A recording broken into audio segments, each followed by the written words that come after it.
John 18:33 and 36. Pilate called Jesus over and asked, "Are you the king of the Jews?" Jesus answered, "My kingdom doesn't belong to this world." A very meaningful interview. Tinanong ni Pilate si Jesus kung siya nga ba talaga ang hari ng mga Hudyo, at ang sagot, "Ang kaharian ko ay hindi dito sa lupa." Kung gayon, hindi siya ang political king of the Jews. What king was he? Whose king was he? What was his kingdom? The kingdom of the king. Yan ang ating pag-aaral at kasihanawa ng Espiritu ng Diyos ang ating pananaliksik. Salamat po, Ama, dahil sa buhay na patuloy niyo ipinahihiram, sa lakas at sa lahat ng mga bagay na aming tinatamasa. Bigyan niyo kami ng kaliwanagan ng isip upang lalo naming maunawa, maisabuhay ang kahulugan ng mga ginawa ng iyong anak na si Jesus. Particularly doon sa tinatawag na Palm Sunday, and then later on sa Resurrection Sunday. Lead us, teach us, and add meaning to what we already know. Dagdagan niyo po ang pangunawa at aming pagkakaalam sa mga naganap at sa kahulugan nun sa aming buhay ngayon. Lead us, be our preacher, be our teacher and healer. In the name of Jesus, your Son, we pray with thanksgiving. The kingdom of the King. Matthew 21, 1-5. When Jesus and his disciples came near Jerusalem, he told them, "Go into the next village where you will at once find a donkey and her colt. Untie the 2 donkeys and bring them to me. If anyone asks why you are doing that, just say, 'The Lord needs them.' Right away he will let you have the donkeys." So God's promise came true, just as the prophet had said. Announce to the people of Jerusalem, "Your king is coming to you. He is humble and rides on a donkey. He comes on a colt of a donkey." So noong ang Panginoon ay papasok sa lungsod ng Jerusalem sa tinatawag natin ngayong Palm Sunday, na siya nating pinagdiriwang ngayon, ay nagpakuha siya ng mag-inang kabayo or donkey, buriko, na sasakyan.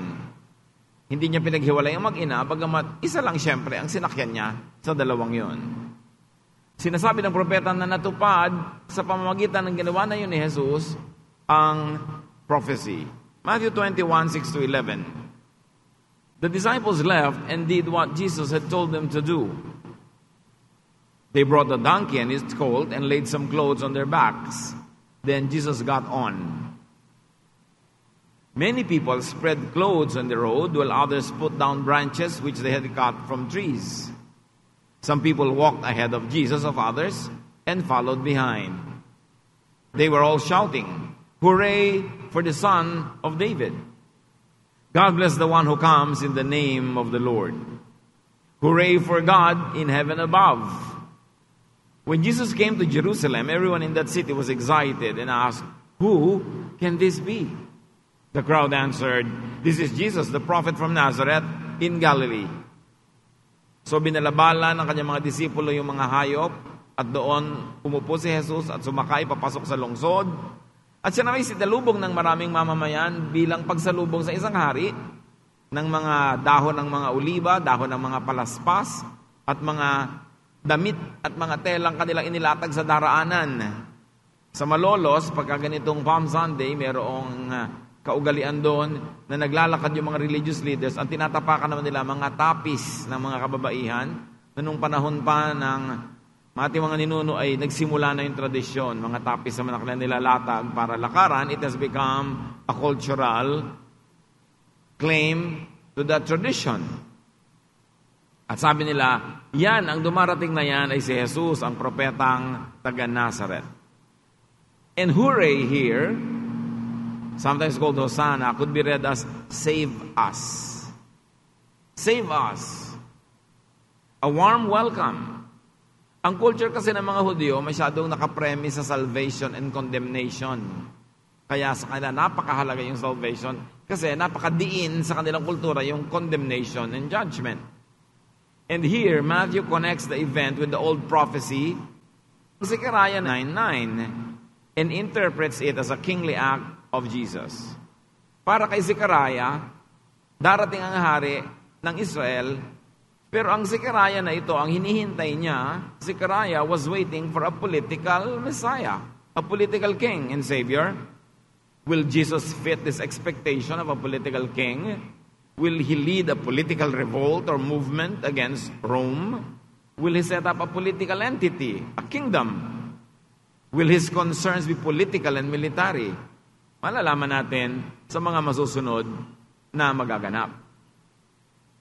Matthew 21:12-13. Sa pagpapatuloy ng kwento, Jesus went into the temple and chased out everyone who was selling or buying. He turned over the tables of the money changers and the benches of the ones who were selling doves. He told them, "The scriptures say, 'My house should be called a place of worship,' but you have turned it into a place where robbers hide." Pagpasok nitong si Jesus sa templo, sa bakuran ng templo, ay nagalit na siya agad sa kanyang inabutan. Walang patumanggang komersyo, bilihan, palitan, tindahan. Palibasa, ang kultura ng Israel ay nakapremise sa condemnation of sin at sila ay umaasa sa offering of animals and blood sacrifices for the cleansing of sin. Nakadevelop na sila ng industriya na ang dami dong hayop na nabibili para siya mong i-offer. Hindi mo nadala-dala yung hayop. At marami siyempre na maging mga unfair trade practices. At sapagkat sa Israel ay hindi pinapayagan yung coin na merong nakaukit na mukha ng sino man, ang lahat naman ng dalang offering ng mga Israelitang nakatira sa ibang bansa ay mga coins galing sa bansang yon na may nakaukit na mukha ng hari o ng emperor. Hindi tatanggapin sa templo ang ganong offering, kaya may money changers para palitan sila ng local coins na katanggap-tanggap sa offering. And again, a lot of corruption is happening as money changes hands.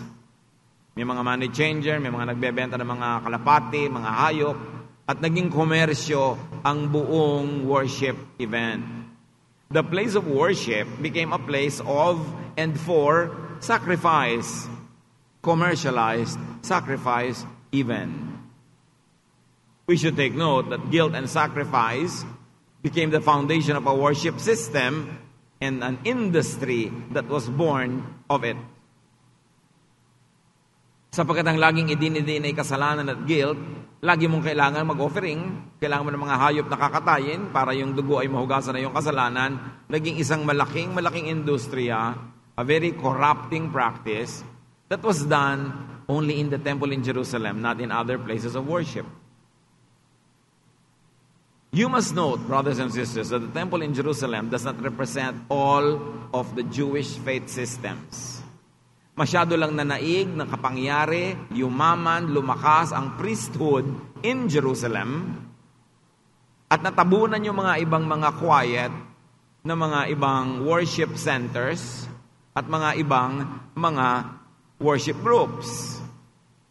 At itong grupong ito ay masyadong naging corrupt.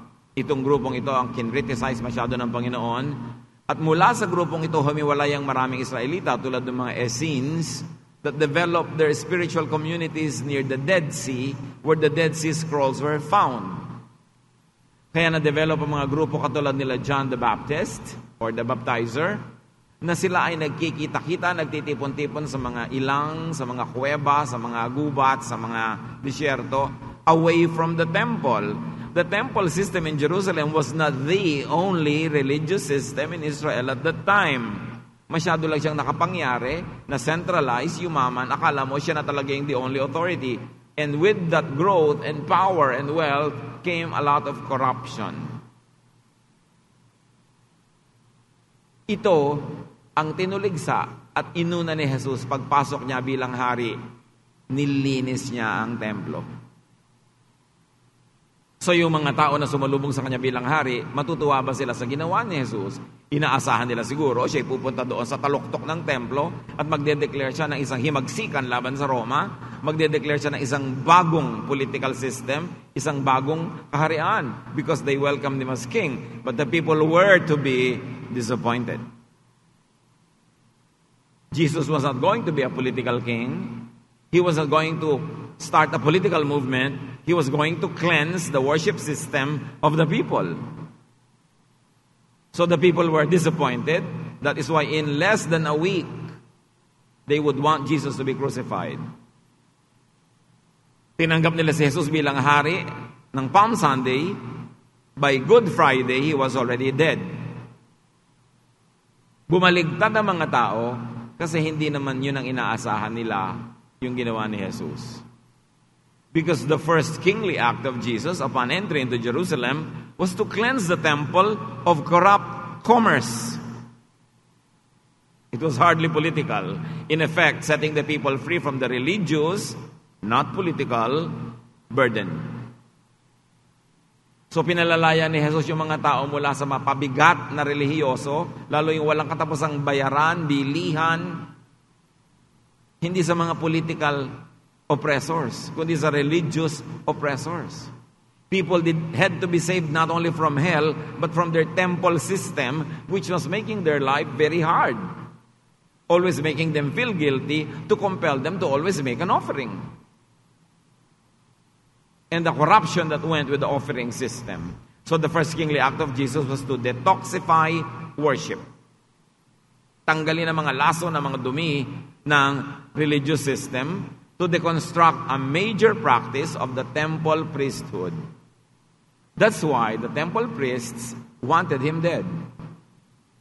Jesus was going to hurt them where it mattered a lot in their pockets. Masisira yung komersyo ng relihiyon. Alam niyo naman, relihiyon, may tendency sobrang maging komersyo. Binibili mo na yung kaligtasan, binibili mo na yung dasal, binibili mo na yung ritual, binibili mo lahat, ang mga itatapal sa katawan mo, sasabit sa iyong leeg. Lahat binibili. Siyempre, ayaw yun ng mga priests. Kaya galit sila kay Jesus.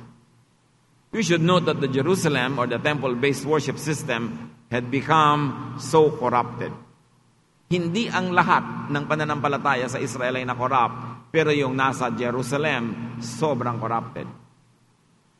Note the reaction of the Essenes by the Dead Sea, as we have mentioned, and even John the Baptizer. At matapos ang Christianity ay naging established religion, naging spoiled uli ang church, naging corrupt uli ang church, sumobrang mukhang pera ang church, kaya nagkaroon uli ng reaction ng mga ibang Christians, yung mga ascetics, yung mga nagkulong sa mga sarili nila sa mga monasteryo, sa mga kumbentong hindi sila lumalabas, reaction nila yon sa luho at kalaswaan ng relihiyon. Laging may mga nagre-react sa mga excesses of religion all throughout time. Kaya lang hindi sila laging sikat kasi hindi naman sa kanila nakafocus ang camera at hindi sila ang gumagawa ng news. Kahit false news, ang gumagawa yung makapangyarihan. As you know, history is always told by the winners. Pero laging may resistance to corrupted mainstream religion. At iyon ang unang-unang ginawa ni Jesus. To declare himself as king, not of this world, but of the spiritual world, of the heaven, he cleansed the temple of its corruption. So Jesus' act against commercial and ceremonial sacrifice was prophetic. Bakit niya pinigilan ang pagbebentahan ng mga hayop na kailangang patayin para magkaroon ng offering? Bakit niya pinigilan ang kutakot-takot na komersyo? Because he came to be the sacrificial lamb. Hindi na kailangan bumili ng mga hayop na kakatayin kasi hindi na kailangan magkatayan at all. Dahil siya na yung mamamatay para sa kasalanan ng sanlibutan. He came to offer the perfect sacrifice na hindi kailangang ulit-ulitin buwan-buwan, taon-taon. He came to make the ceremonial, especially commercial sacrifice, irrelevant and needless. The arrival of Jesus in Jerusalem started to make the temple irrelevant. Bakit? Without animal sacrifice, there will be no need for the temple, which has become the center of sacrifice. Because now Jesus would sacrifice himself in replacement of all sacrifices of all time.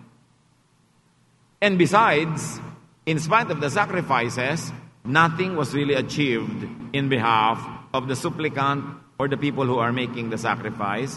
Hebrews 10:1-4. The law of Moses is like a shadow of the good things to come. Anino lang ng darating na magandang bagay, pero hindi pa rin yun ang magandang bagay. The shadow isn't the good things themselves, because it cannot free people from sin by the sacrifices that are offered year after year. Sabi niya, alam niyo, ang batas ni Moses, pakita pa lang, extra, patikim, pahimakas ng darating na real thing. Hindi yun ang real thing, sapagkat ang mga sakripisyong yan, taon-taon mo mang gawin, ay wala namang na-achieve, walang nagagawa. If there were worshipers who already have their sins washed away and their consciences made clear, there would not be any need to go on offering sacrifices. But the blood of bulls and goats cannot take away sins. It only reminds people of their sins from one year to the next. Sabi niya, alam niyo lahat ng inutos ni Moses na yan, hindi yan ang tunay. Yan ay introduction lang sa tunay. At ngayon dumating na ang tunay, dapat tama na yung introduction at tanggapin niya na yung tunay.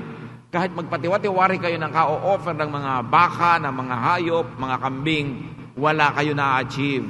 Lalo nyo lang naaalala na makasalanan kayo kasi hindi kayo kayang linisin ang mga dugo ng hayop. Kaya yun ang unang in-address ni Jesus. Time of change has come. I am the Lamb of God. I will die for you. My blood will cleanse you. There is no more need for all of these sacrifices, especially that you are paying so much money for it. Because the salvation is free. It is not cheap, but it is free. Very clearly, the law of Moses was not the real thing. It was not the means to, nor the end of all things. Hindi siya ang daan patungo sa kaligtasan at hindi siya ang kaligtasan. Siya ay nagpapaalam lang na kailangan niyo maligtas. At ang kaligtasan yun, nasa kamatayan sa pagbabayad ng kasalanan ng mga tao ng Panginoong Yesus. Hebrews 10:5-6. When Christ came into the world, He said to God, sacrifices and offerings are not what you want, but you have given me my body. No, you are not pleased with animal sacrifices and offerings for sin. Very clear. Sabi ni Jesus sa Ama, hindi kayo natutuwa sa mga hayop na kinakatay para sa pagliligtas sa tao, paglilinis sa tao. Hindi yan ang gusto nyo. Kaya binigay nyo sa akin ang aking katawang ito. Ito ang ibibigay na handog para sa kaligtasan ng mga tao, sapagkat ito lang ang katanggap-tanggap sa Ama. Jesus Himself declares that God does not want sacrifices and offerings for the forgiveness of sins. Kaya sobrang katakataka na maski sa panahon natin ngayon, maraming Kristiyanong gustong buuin uli ang templo sa Jerusalem. Para ano? Yung templo ay para sa offering ng mga hayop. Para mag-offer uli tayo ng mga hayop? Di baliwala ang kamatayan ni Jesus kung bubuuin mo pa uli yung templo. Inilipat na nga yung templo sa puso ng mananampalataya. Na kahit nasaan ka, nandun ang templo ng Diyos. Ise-centralize mo uli sa Jerusalem. Ano? To empower the Jews? To empower that nation? Samantalang in-empower na ng Diyos ang lahat ng mananampalataya sa lahat ng lugar, sa lahat ng oras, para yung kapangyarihan ng Diyos available to all who believe. It is no longer centralized in Jerusalem, and many people now want to centralize it there again. In direct contradiction to the ministry of Jesus. And yet they are deceived into thinking that they are pleasing God by wanting to build the temple again. Hinayaan na nga ng Diyos na masira yon. Kung gusto mo naman Diyos na mabuo yun, di sana hindi na niya hinayaan masira. Bubuuin mo na naman para kontrahin mo ang kalooban ng Diyos. Hindi na kailangan ng sacrifices, therefore hindi na kailangan ng templo sa Jerusalem. Ganun kasimple. The temple of God is moved into the hearts of believers. You carry the temple of God with you wherever you go. That is very empowering to believers, not only to a certain sect, a certain group, a certain race. Hebrews 10:7-10. Then Christ said, and so, my God, I have come to do what you want, as the scriptures say. The law teaches that offerings and sacrifices must be made because of sin. But why did Christ mention these things and say that God did not want them? So nakikita niyo yung discussion ng Hebrews? Sabi ng law ni Moses, kailangan niya mga yan. Pero bakit sabi ni Jesus na hindi kailangan? So alin talaga? Bakit para magkaiba? Verse 9, well, it was to do away with offerings and sacrifices and to replace them. That is what he meant by saying to God, I have come to do what you want. So we are made holy because of Christ. Because Christ obeyed God and offered himself once for all. So sinabi ni Jesus yan at nilinaw niya para mapalitan na ang paniniwala ng mga tao sa mga hayop at mga baka at mga dugo ng hayop. At ang dugo niya at ang kanyang katawan, ang kanyang inialay bilang kabayaran sa kasalanan ng lahat, minsan lang niyang ginawa para sa lahat. Para sa lahat ng tao, sa lahat ng panahon, sa lahat ng lugar. It means there is no more need for any additional sacrifice or any repetitious sacrifice because the blood of Jesus offered once was good for all. And yet, may mga religious practices pa rin ngayon ng mga taong Christians ang tawag nila sa sarili nila, offering Jesus on the altar every week.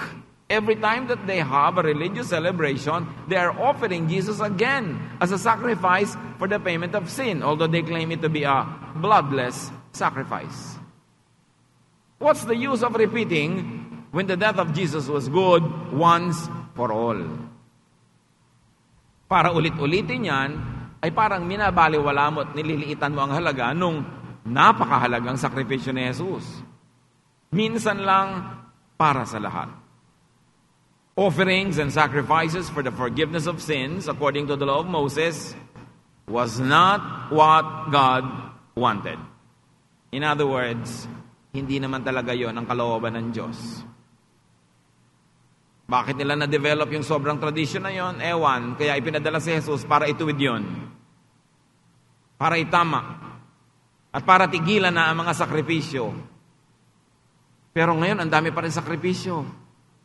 May mga naghihiwa ng sarili, naglalaslas ng likod, dinahampas ng mga kung anong mga tinik, naglalakad sa mga matitinik na lugar, nakayapak. May mga gumagapang pa nga ngayon sa kalsada, gumagapang sa kalye. Parang binabaliwala yung katawan ng tao na mahalaga sa Diyos. Bakit ginagawa yon? Para magbayad ng kasalanan? No need. Kasi binayaran na ni Jesus once for all.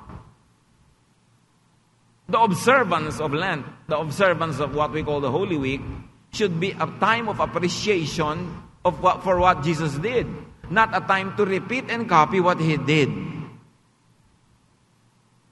Dapat sa Semana Santa, nagpapasalamat lang tayo at nagdiriwang dahil sa ginawa ni Jesus. Pero di natin kailangang kopyahin ang ginawa niya. Kasi kung kokopyahin mo, edi tuloy-tuloy ang kanang mamatay ng buong buo. Magpapapako ka ng krus, bubunutin mo rin after 5 minutes. Hindi man binunot yung kay Jesus after 5 minutes namatay nga siya. Di mamatay ka rin para kompleto. At pagkatapos mabuhay ka muli after the 3rd day.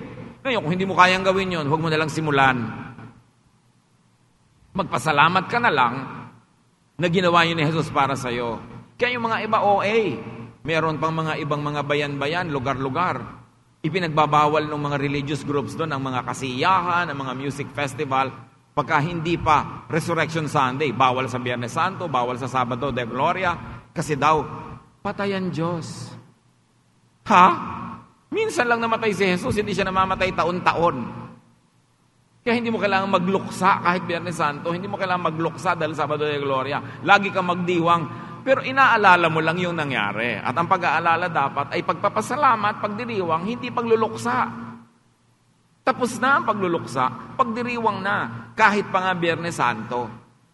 Pero syempre naman, bilang paggalang sa mga ibang gusto magluksa, huwag kang masyadong maingay siguro, huwag kang masyadong loud, pero hindi ka dapat bawalan nila kung gusto mong magdiwang. Kasi pagdiriwang talaga ang message yan. Tapos na ang sacrifice, it was good once for all. To commemorate it, to remember it, doesn't mean to repeat it. At dapat malinaw yon.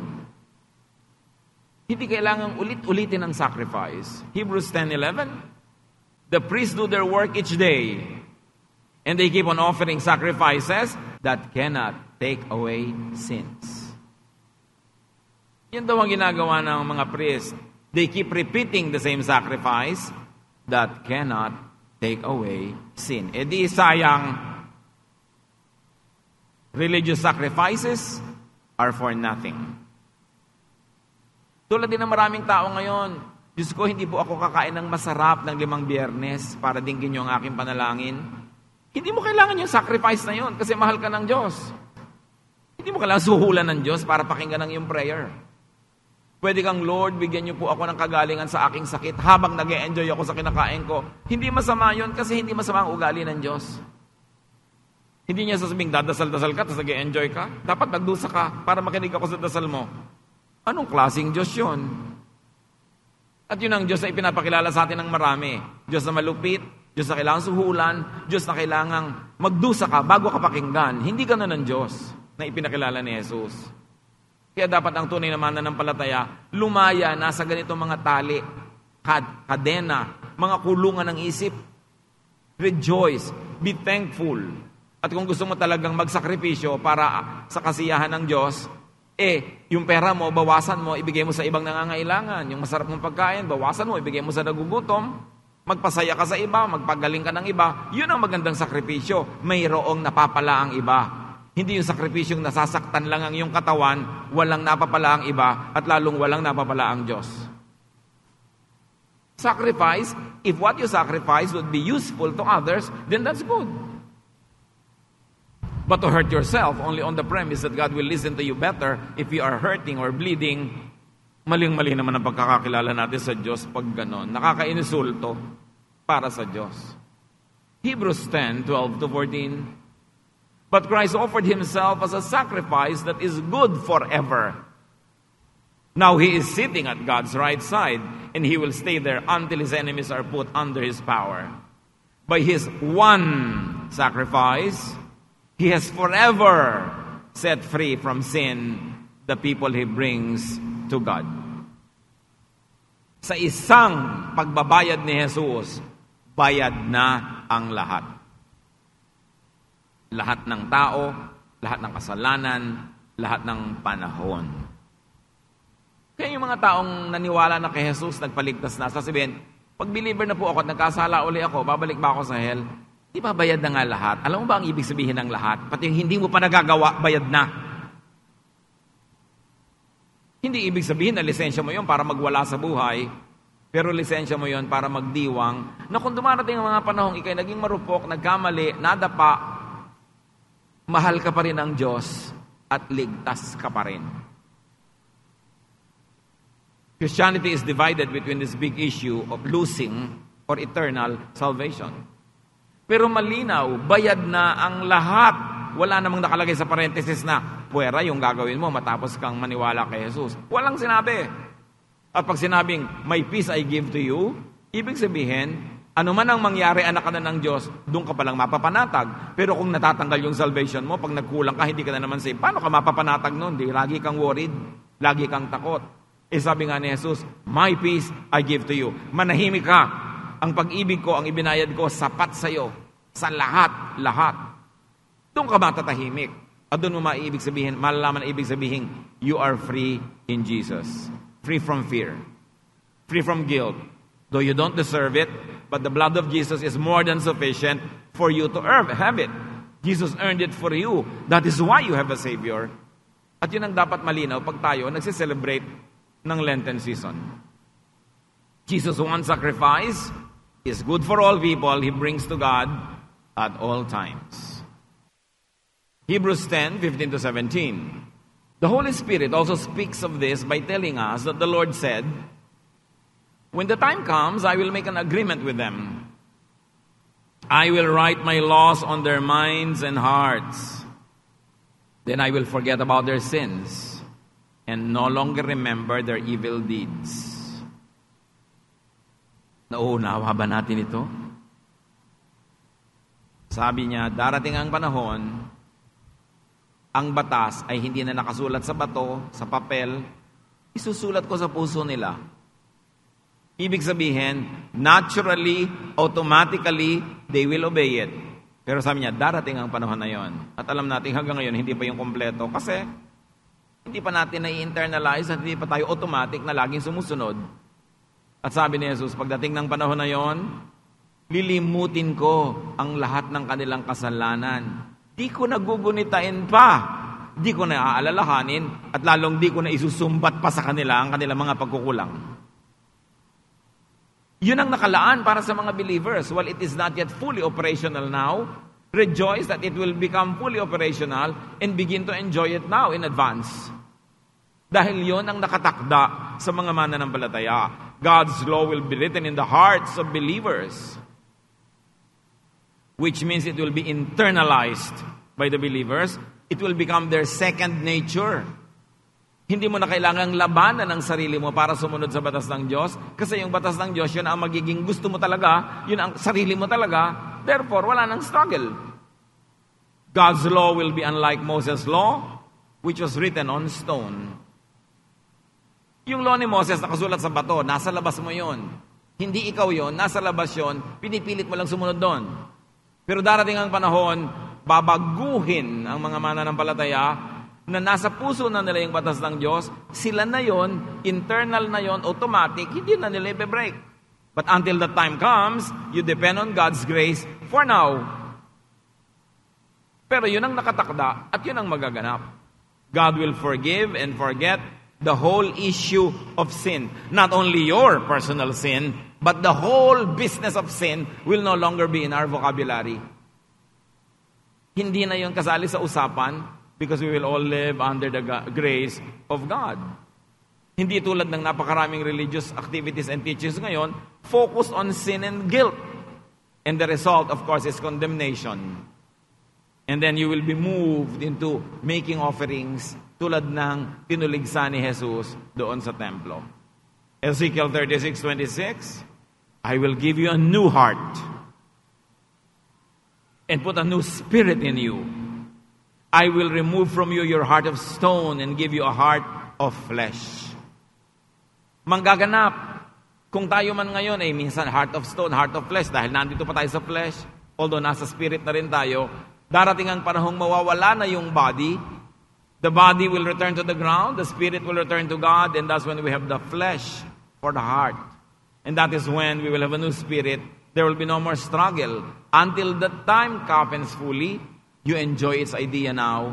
You begin to enjoy it in advance and depend on God's grace and forget the issue of guilt and condemnation because Jesus died for you once for all.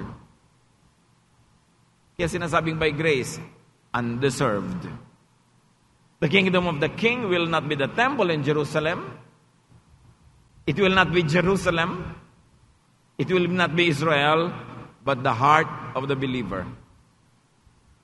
Yung sinasabing new heaven, new earth, new Jerusalem, yun yung temple of the believer in her or his heart. It's not a physical place. It's not a geographical place. Kasi pag ginawa mo na naman geographical yan, may empower mo na naman yung mga priests sa Israel, sa Jerusalem, na siyang ang number one na tinuligsa ni Jesus. Ano, ulitan na naman ang buong problema? Iba na. Neither shall they say, lo here or lo there, for behold, the kingdom of God is within you. Yun na ang magaganap. Nasa puso mo na, bit-bit mo, dala mo, ikaw ang kingdom of God. Forgiven, renewed, made and considered clean because of Jesus. Hebrews 10:18, when sins are forgiven, there is no more need to offer sacrifices. Sacrifice for the forgiveness of sin has become irrelevant because of Jesus.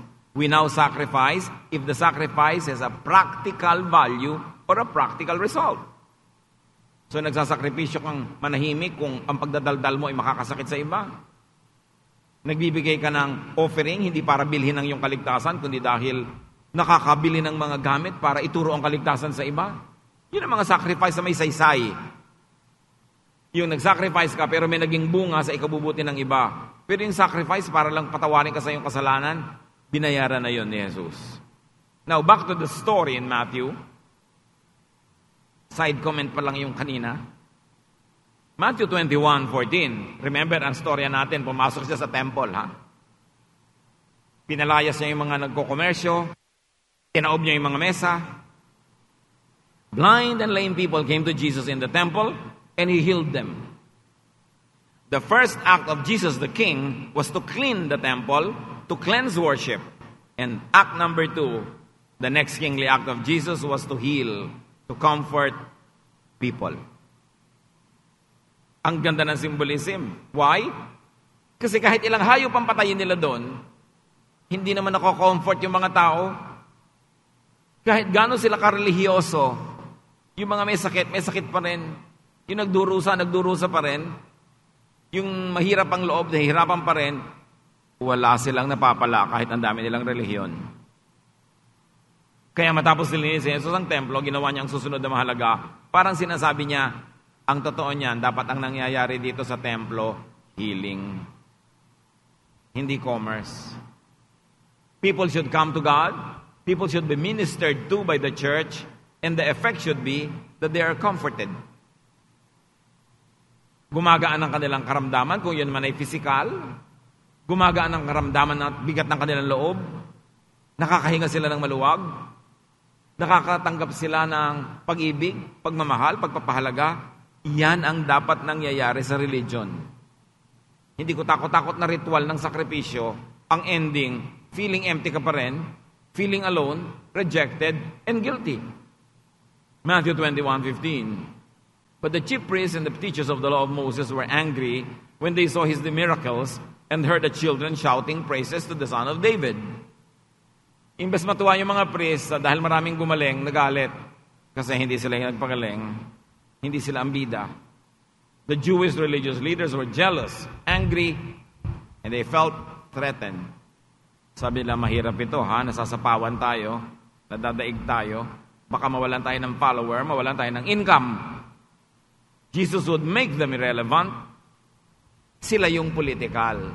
Jesus was not. Matthew 21:16. The men said to Jesus, "Don't you hear what those children are saying?" "Yes, I do," Jesus answered. "Don't you know that the scriptures say, children and infants will sing praises?" And Jesus was quoting Psalm 8:2. Matthew 21:17. Then Jesus left the city and went out to the village of Bethany, where he spent the night. Yun ang king. Pagpasok niya sa Kapitolyo, matapos siyang maglingkod, bumalik siya sa maliit na village, sa labas ng mga pader ng syudad, at doon siya nagpalipas ng gabi. A very humble king.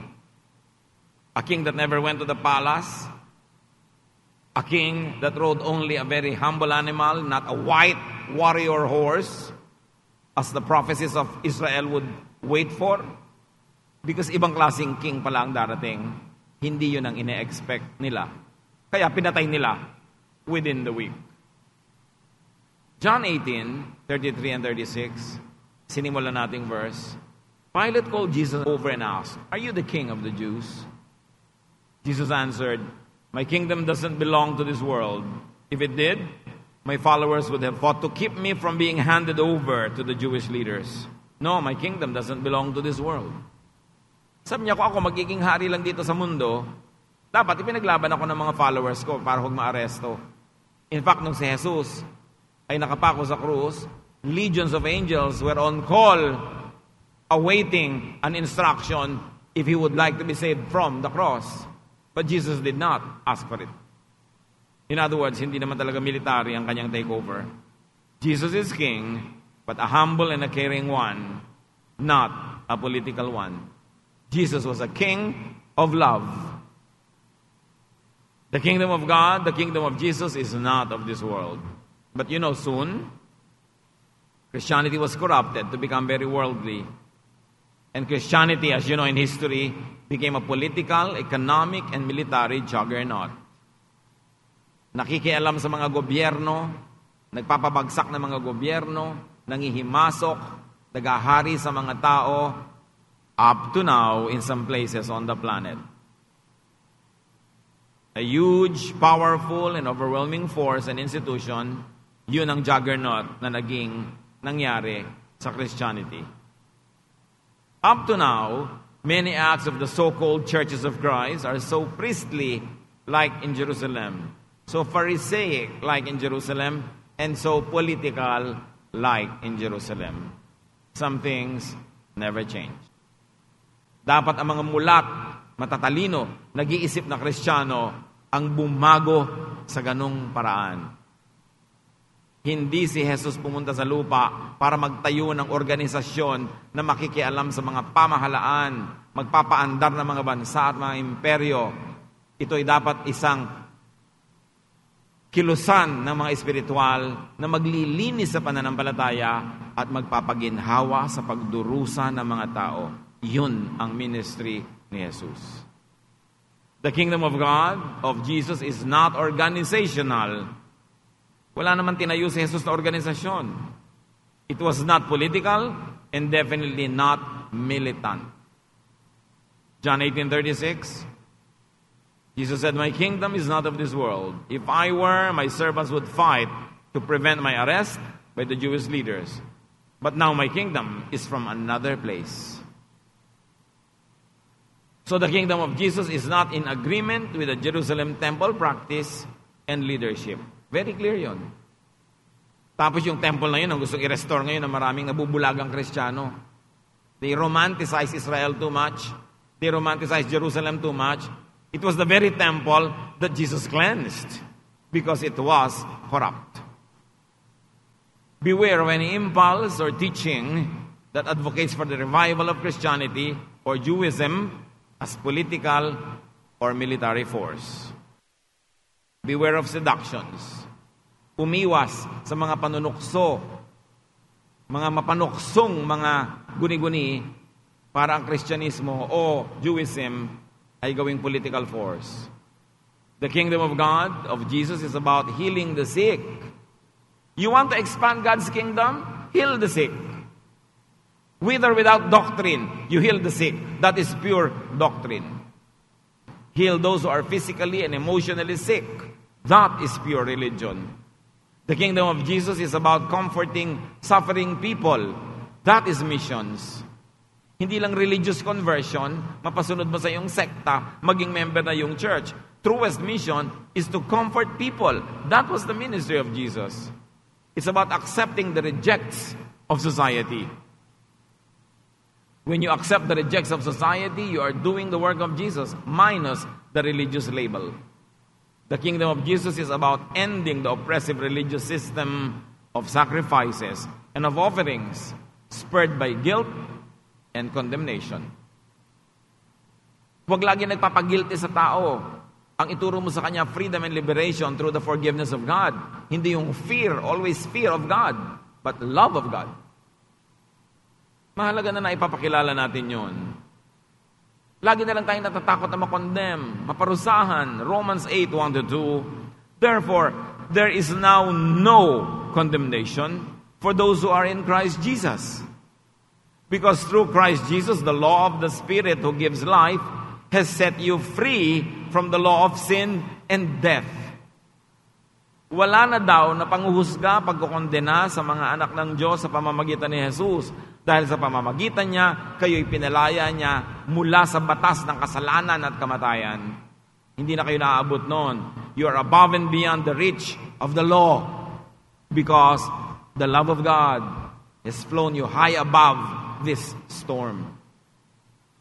Jesus came into Jerusalem, into the world, to bring, extend, and open the kingdom of God to everyone. Iyon ang kahulugan ng Palm Sunday. John 1-12, Yet to all who did receive Him, to those who believed in His name, He gave the right to become children of God. At pag child of God ka, kahit ano mangyari, child of God ka, tulad ng storya ng prodigal son. Anak siya nung kanyang tatay, siya ay naglayas, nagwala, nagwaldas, pero hindi naging sapat yon para hindi na siya maging anak. Nung bumalik siya, tanggap siya na para hindi siya umalis at mahal siya as usual. Yun ang pag-ibig ng Diyos. Huwag kayong magpabulag sa mga laging nananakot who blackmail you into perfection so you don't lose God's love. Ay, pag nagkamali ka, hindi ka na mahal ng Diyos. Pag nagkamali ka, condemn ka na uli. Hindi yon ang turo ni Jesus. Turo yun ng mga nananakot. Yung those who blackmail you into holiness.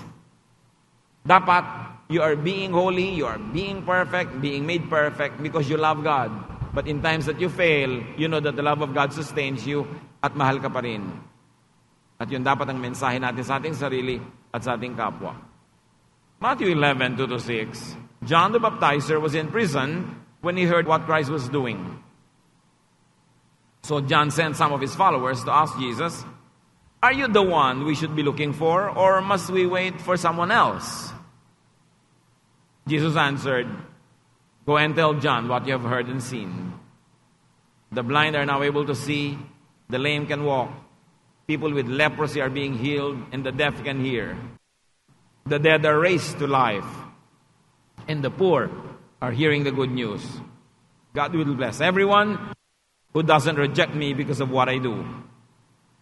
Sabi ni John the Baptist, kasi nauna siya kay Jesus Tapos nakulong siya. Nung nabalitaan niya ang ginagawa ni Jesus, nagpadala siya ng mensahero, itanong nyo, kayo na po ba yung hinihintay namin? Kayo na ba yung the one, the Savior? Kayo na ba yung the kingdom of God? At sabi ni Jesus, sabihin mo kay John, ang lahat ng ito, yung mga nagdurusa, nakakakita na ng lunas, ng pahinga, sabihin mo sa kanya, yun ang kingdom of God, yun ang kahulugan ng kingdom of God, kaya dumating na ako na ngayon. The Messiah, the Savior, the King, will be known for healing the sick, giving life to the dead, giving the good news to the poor in spirit, and will be known for compassion. This is what the kingdom of God is all about. This is what the entry into Jerusalem and Holy Week and Jesusness are all about. Observe the essence of Palm Sunday. Cleanse your temple of all the misconceptions about God and His kindness. Cleanse your temple of all the commercialism, of all the attempts to pay for your sins and to sacrifice. Accept the grace of the Father through Jesus. Have peace.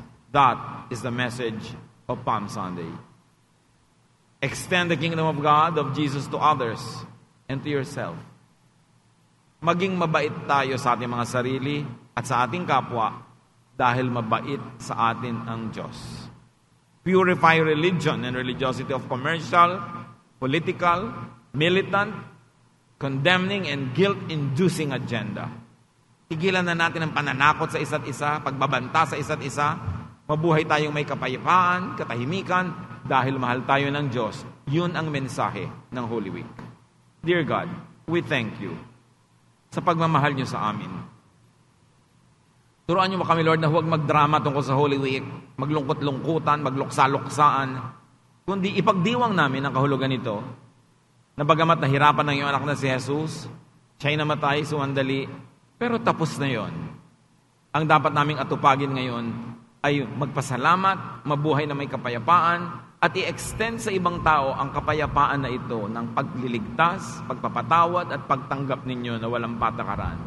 Teach us to appreciate the true essence of your love, and teach us, Lord, to apply this to our fellow men.